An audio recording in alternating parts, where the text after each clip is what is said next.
Welcome.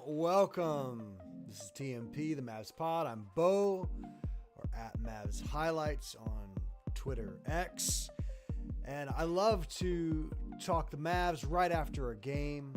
And I've missed the last couple games just from unavoidable work conflicts.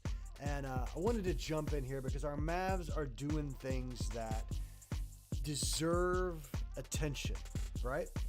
And the national media is kind of catching on, right? They're always really slow, right? They're always going to be way behind. But I wanted to talk about the last couple games very quickly and then kind of give a wider scope view of how our Mavs are playing right now. I've got as long as they're winning, I keep that current hat on. This happens to be my all-time favorite Mavs hat. It's a Dirk hat. It's from Adidas. But the underside of the bill is green, and so I got to flip it around, right? Got Nowitzki up here, got the Mavs logo over here. But as long as they're winning, I'm sticking with the lucky hat, right? Whatever hat's bringing you the dubs, you gotta stick with, right? So the Mavs in their last 18 games, and it's over 18 games that they switched Derek Jones Jr. and Daniel Gafford into the starting lineup. Over that stretch, they are in fuego. They are 16-2 in their last 18 games. That is a big old chunk of the season, right? We're pressing into almost a quarter of the season with only 2 losses. And what I'm going to tell you in a little bit, I'm just going to pull a couple stats out that show you that what they're doing is not it's not impossible to continue. It's actually extremely repeatable. Now, one thing I want to say right off the bat is over these 18 games, since including DJJ and Gafford in the lineup, they haven't faced the toughest competition. There's been some really good teams in there, and some of those teams we've faced, matter of fact, most of them we've gotten the wins against, right? We've taken the win. We've taken the W. But I do want to admit that it's not like just the toughest stretch of games anyone could ever imagine. You've seen all the stats that talk about how the Mavs have like the 21st softest schedule under the projections that, of course, often don't turn out to be right because the projections wouldn't have had the Rockets as a really tough fight. And they've been one of the hotter teams, or they were during that stretch, one of the hotter teams, winning 11 games in a row. But let's just admit that the Mavs have been beating every team except for 2 that's come before them over the last 18 games. All right, so I don't even want to talk about Charlotte. You may want to talk about Charlotte. I'm sorry, I don't. The Mavs just big boyed a very bad team when they went to Charlotte, right? They went in there. It was PJ's return game. We were all like, yeah, PJ's going to go off for a huge showing. And bless his heart. I think he went 1 point in that whole game. And he contributed. He fought. He scrapped. He did his normal defensive effort. But, man, he could not buy a bucket. I think he missed every shot. Yeah, I think he ended up with 1 point. So he made 1 free throw. And then Luka and then Kyrie just absolutely balled out. And the rest of the team had his back. And the Mavs just cruised through Charlotte with a really, really easy win. Last night, the Mavs won 111-92 over the Heat. And the Heat are playing for things, right? The Heat, now both teams are coming off of back-to-back. The Heat are trying to, fight for seeding and all that. They're in the lower bottom kind of tier of the East again. But they are a well-coached team, and they are a scrappy team. They are a smart team. And the Mavs went in there and, beat them by 19 points. Beat them by 19 on their home floor. Both teams coming in off of a back-to-back, so neither team had the greater excuse of tired legs. But the Mavs just looked like the better team. We beat the Heat pretty sizably the last time we played them too, 114-108. So this was even a bigger kicking in the butt, right? So the Mavs win. We'll talk about some of the stats here in just a second. But let's go ahead and jump into the 30K, where the Mavs stepped onto the court in Miami and just looked like the better team from beginning to end. There was a stretch in the fourth quarter, I want to say, where Kevin Love stepped in and was making a bunch of buckets, and they hit a few threes, and they got it from, I think, within 10 points or 9 points. They took the lead all the way down to 10 or 9, and then the Mavs just stepped on the gas again. The Mavs just kind of did that thing where it's like, oh, you're going to take the game seriously because we weren't sure you were. So you want to play now, Heat? Okay, cool. We'll flip all the switches and we'll just blow you away. And they turned up the defense and they turned up the scoring and then just pulled away from an inferior team. So I want to talk a little bit about the game. Let's look at a few things because a lot of this was Kyrie just being scorching hot. I think he had 4 or 5 threes in the first half, and some of them seemed just very consecutive. Gafford had a 22. I think he's still on it. He's still on a 22 consecutive made field goals streak again. Luka put up big numbers on a pretty bad shooting night, but this is just another one of those games that it's new territory where it's like the Mavs are just the better team. And they're just going to prove it when they step on the court, right? This team is not doing anything that's not repeatable. Like, it's not like, well, Luka's going for 50 every night. Or, oh, well, all the support players can't miss a 3, so of course they're going to win. No, we're going to look at some of the stats in a second that show, no, over this stretch of winning games, the Mavs are just performing well. They're not like their shooting is out of this world, or their threes are out of this world, or their free throws are out of this world. No. As a matter of fact, we'll get to that. Let's talk a little bit more about Miami. We'll talk about the box real quick. Just very quickly, once again, there's the score. The Mavs won every quarter except the third, where the Heat came back and got us by 8 there in the third. But look at that. In the fourth quarter, in a game that the Heat are trying to win, the Mavs do this thing that they've been doing for a while now, where they just put the clamps on you defensively. I feel like this is the third game in the last handful of games where we've held a team under 20 points in a quarter. I mean, I'm not saying it's impossible to do, but it's uncommon, right? It's uncommon, and the Mavs have done it a few times recently. So they hold the Heat to 18 in the fourth, and that's with garbage time included, right? That's with pulling the starters later on in the fourth quarter. They still held them to 18. So let's look at some of the stats here. Mavs were 49% from the field to the Heat's 40. Mavs only shot 34% from 3, while the Heat shot 43% from 3. So, I mean, look at that divide right there.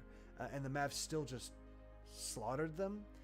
Free throws, 10 for 13. Heat hit all 13. Look at that turnover difference, though. More than double.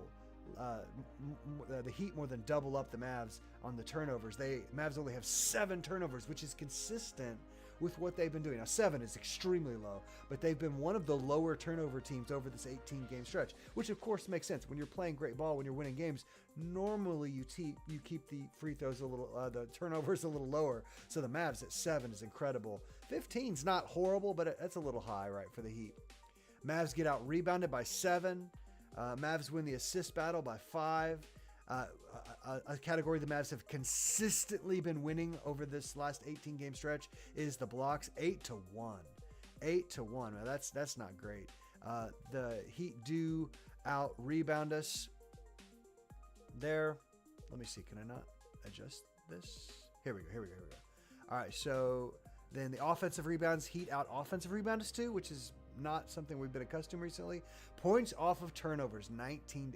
That's pretty big. And then look, points in the paint, 48-36. A lot of that was Mr. Gafford doing his thing. So Kyrie comes in, puts up 29, 9, and 9 on a rough shooting night. Only 9 for 23 from the field. That's poor. That's not what we're looking for. And then from 3, look at that, 4 for 15.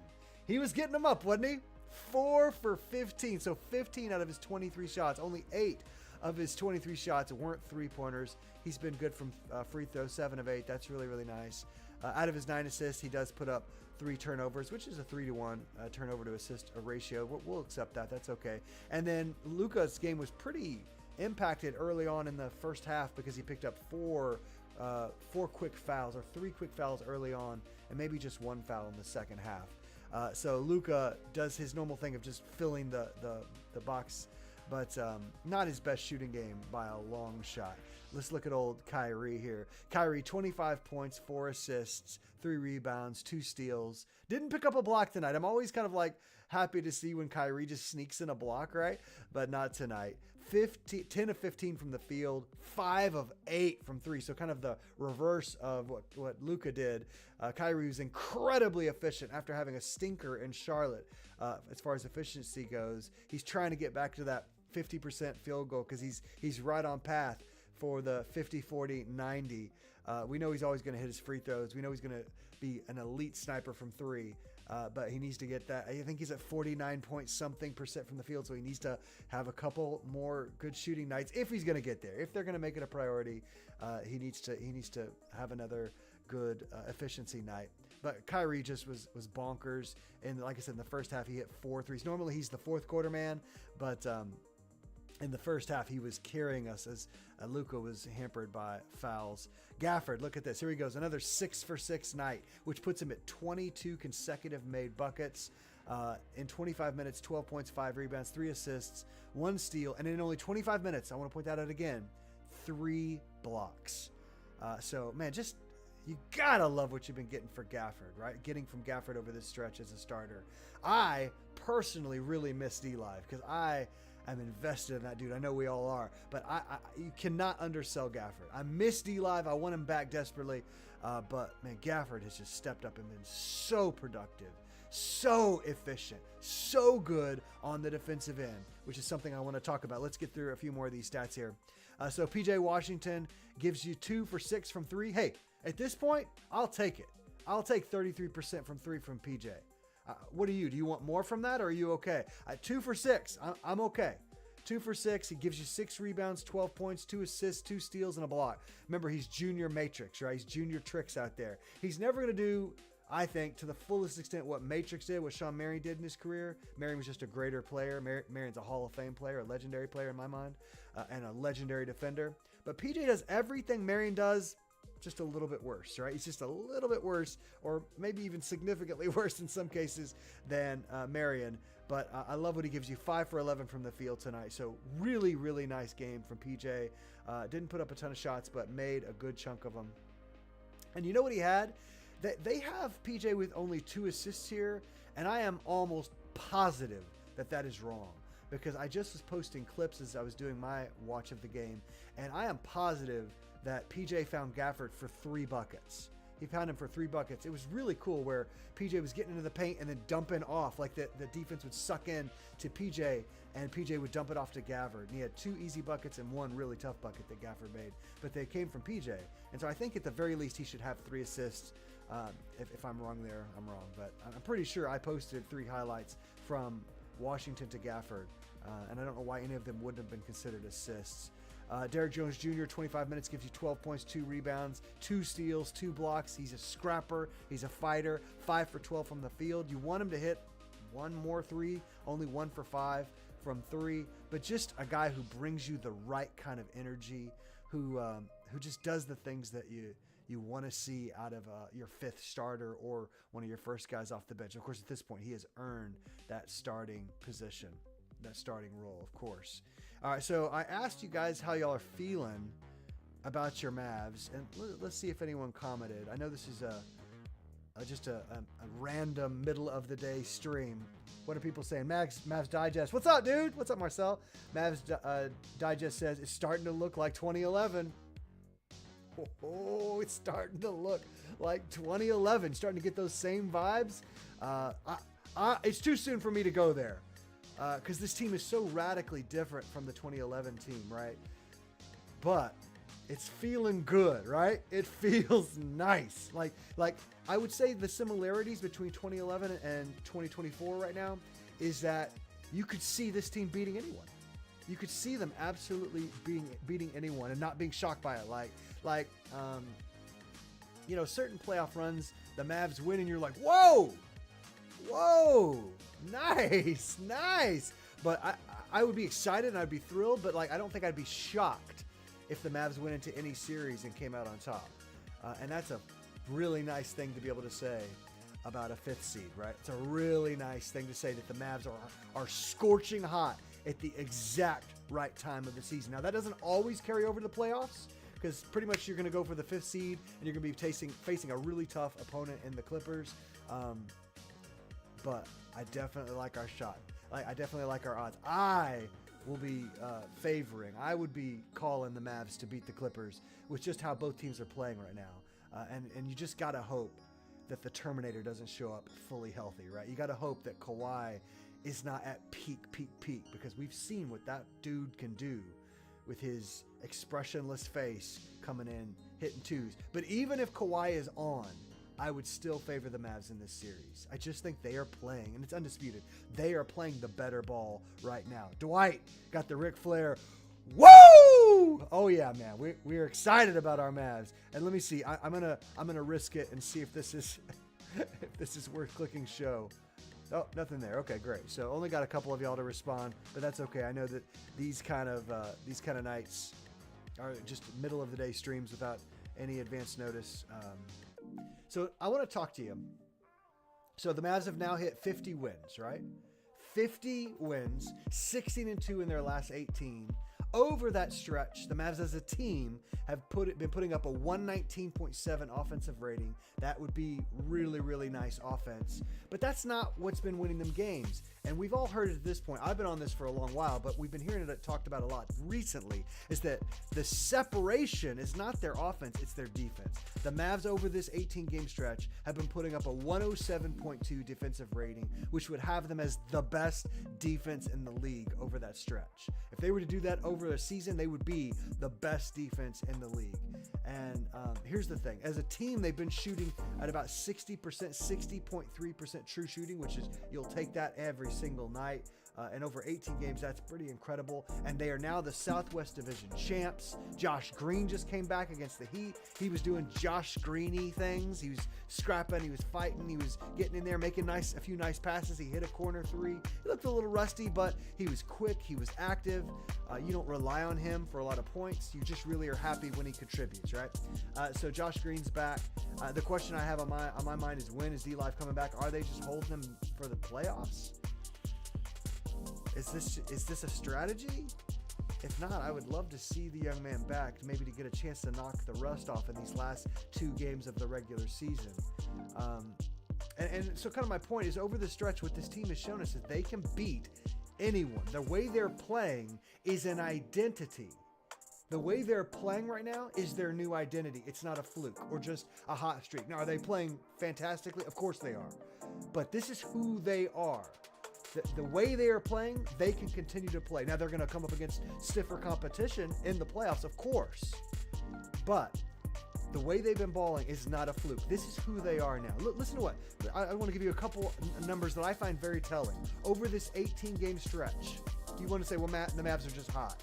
Some of the kind of the naysayers in the national media, or those who don't watch games in the national media, they might go, well, they're just hot.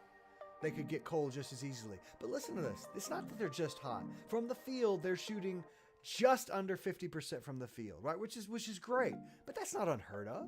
That's not impossible. That's not unthinkable. They're shooting 49.6% from the field. You might go, yeah, but I bet they've been scorching from 3, right? No. They've been league average from 3. This is just over this 18-game stretch. The Mavs are shooting 36.8% from 3. I want to say that again. Over this 18-game stretch where they have won 16 and only lost 2, the Mavs are shooting under 37% from 3. They are extremely league average from 3. Now, you got a couple guys that are great three-point shooters, right? Kyrie is an elite three-point shooter, and Luka is hitting some of the toughest shots in the world, and he's a good catch-and-shoot three-point shooter, but he's hitting amazingly difficult threes pretty much every game. But as a team, over these 18 games, they're under 37% from 3. It is the defense.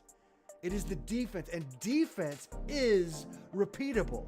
What the Mavs are doing defensively, when they are snuffing out the offensive attempts from the opponent, that is completely repeatable. And they're about to they just got Josh Green back. I don't have as high opinion on his defense as a lot of people do, but they're hopefully going to get back D-Live, and I think he's one of the team's best overall defenders. So it's the defense. It is repeatable. In those 18 games, they didn't just play nobodies. They beat the Golden State Warriors. They faced them and beat them. Was it 3 times they beat the Warriors? Let me look. Let me look at that real quick. I've got that pulled up right here. Golden State. No, they played them 3 times and were 2-1. Okay, so they played Golden State 3 times, went 2-1 against them. They beat Denver. They swept Sacramento. They beat them 2 times, and they beat the scorching hot Houston Rockets twice. All right, so it's not that they played nobody. Now, in those other games, there's some Chicago's, there's couple games against the Utah Jazz. There's a game against the Spurs. There's a game against Atlanta. And, of course, the Charlotte game the other night. So there's some games that are must wins, right? You have to beat these bad teams. But it has been procured. These wins have come about because of the defense. And that is repeatable. And that's really what I wanted to say to you guys today is the way the Mavs are playing, it's not just hot. It's not just streaky. It's the new way they play. They are a defensive-minded team that has two incredible offensive talents. Like I've been saying, it's the two Lamborghinis and the junkyard dogs. That's the identity of this Mavs squad, right? They've got Luka and Kai, who can do everything and hit the toughest shots, and most nights will be the two best tough shot makers on the floor. Now, you're going to throw Kawhi Leonard in there when they play the Clippers, and Paul George can certainly hit a tough shot. I wouldn't put him up on Luka or Kyrie's level, though. I might put Kawhi, a healthy Kawhi, up on their level as a tough shot maker, but not a three-point shooter, right? He's not as great a three-point shot maker as they are. But you get him in the mid-range, and the Terminator, just the eye glows red, and he just can't seem to miss sometimes, right? But listen, this is who they are. This is repeatable. Everything we've been seeing can continue on, and even more so when they get Derek Lively the second back, right? The identity is only going to increase as they push into the playoffs. This team is legit. So, you believe in them? Have they won you over? I hope so. They have for me. I'm fully invested. I've jumped into the deep end. I'm drinking the Kool-Aid. Are you? I hope so. Go Mavs.